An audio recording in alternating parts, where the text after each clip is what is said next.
Hola amigos, ¿cómo estás? Welcome back to the channel. I'm Eldam86 and today we're kicking off a brand new series on the show. Obviously we're going to be talking about Mexico's World Cup qualifying campaigns, and it's all going to be in its own playlist, so it's easy for you guys to kind of keep track of them. So yeah, let's get straight into it. So the first game took place, well, I don't know, probably about 3 or 4 hours ago. Just a disclaimer, I did a night shift last night and I've got a night shift tonight as well. So I finished at like 6 o'clock in the afternoon, in the morning, and then the game kicked off about 10 o'clock. So I kind of passed out by 10 o'clock, so I can actually watch the game. I did wake up at about 11 though. It was half time and it was 0-0, so I'm thinking, alright, that's alright. And I passed out again, and I woke up probably about an hour or so after the game finished, and I was happy to see that it was 2-1. 2-1 victory to Mexico. On the face of it, just from that alone, I'm thinking, cool, 2-1 victory, that's awesome. But obviously, I've gone through Twitter, all the comments, and also some of the highlights as well. And it's not actually as good as the scoreline suggested it was. Obviously, going 1-0 up with a really good goal from Alexis Vega, not too long after half time and was into the second half, sorry. Really good goal. Typical Vega goal, really. Just gets himself into a little bit of space and just shoots it. And I think he went through a leg or so. So, yeah, that's a typical Alexis Vega goal.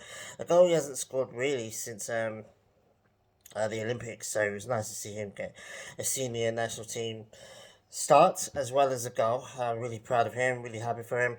And then going into, I mean, the Jamaica equalised just the gift from Jorge Sanchez, who I really rate, by the way. I think he's going to be one of Mexico's starting right backs for the foreseeable future. I just think he's very young still. He's going to make mistakes, and this mistake cost us a goal. And it happens in football.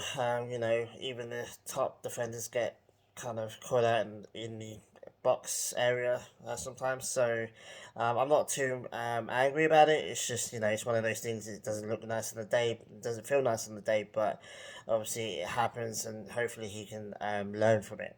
So I think in 1-1, okay, and Jamaica. Are a tough team. They probably gave Mexico a really good run for their money for the whole game. Um, and they are one of the favourites for the qualifying for the World Cup.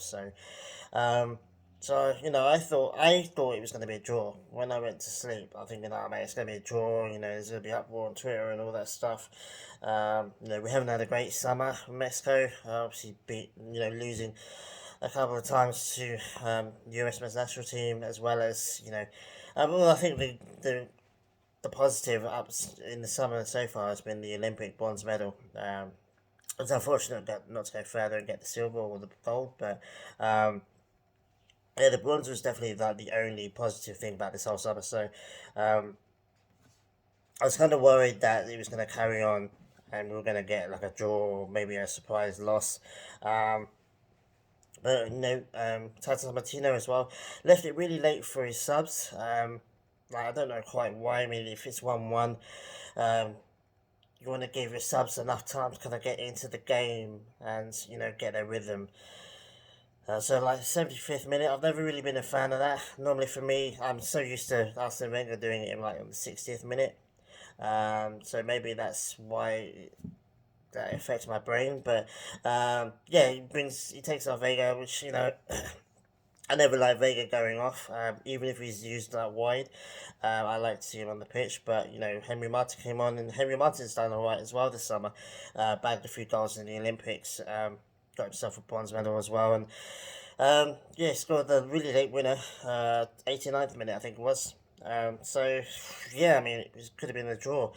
Obviously, it was at the Azteca and there was no fans, so maybe that helped. Strangely enough, I mean, obviously the crowd at Mexico games hasn't been on form of late. Well, most of them have. Most of them have. It's just always a few bad eggs, a few bad apples that kind of ruin it for everyone. So it's nice not to have that fear of, oh no, they're going to get booed, or is the chant going to come out. So it was nice to not have that stress, to be honest, and it must have been nice for the players as well to kind of, because I don't think Mexico would have got a late winner if most of the Azteca was booing them, from the moment that Jamaica scored their goal. So, that is what it is. I mean, everyone's gonna have a different opinion on that. Um, so yeah, I mean, my takes is, I mean, good goals, but late winner, late substitutes. Um, I mean, it's a good win, and Mexico are the only team that have won this first game. So, US men's national team and Canada drew. So that's positive. Mexico are top of the group at the moment. It's only one game, but still, it's a really perfect start. Really, lots to learn from though. I like the fact that there's so many Olympic players, U 23 ish players in that squad. Cesar Montes, um, obviously Henry Martin came on, Vega started, Antuno came on as well. I think that's gonna be more of the future. I mean, most of them will probably rotaciones for the fact that we've got another game in a couple of days and another game after that in a few days. So we're going to see different lineups, I think, in all three games. But I like that lineup, to be honest. And I just think that Jamaica are just a really good team, and but at the end of the day, it was a win. 3 points and it was a win, so I can't really complain too much. On to the next two games. I think both of them are away, so that's going to be a lot more difficult. We saw how US men's national team struggled away against El Salvador. We can laugh about it now, but we got to go to these places, and we got to go to similar places, and get results from them. So I don't want to jinx it too much by laughing at them too hard, but it is quite funny. The fact that they think they're kings of CONCACAF and can't get a win against El Salvador. Well, all right. But they're going to win a couple of games in the next couple of years, I reckon. So it could be interesting by the time these three games are finished. But yeah, let me know what you thought of the game. Let me know who you thought was the best players on the pitch. Let me know who you thought didn't perform very well. I heard that Gallardo was a bit poor. I heard that Venus Moro was poor. He hasn't really performed very well recently for Mexico at all. He's got a couple of goals, but he hasn't done it for me. And who was the other one? I think Alvarado as well missed a sitter and got hit the penalty, hit the post instead. So let me know what you thought of those players. Who do you think is the best 11? Yeah, just comment down below. I always reply. So yeah, Mexico 2, Jamaica 1, game 1, done and dusted. On to the next one. Take it easy, guys. I'll see you guys next time. Adios.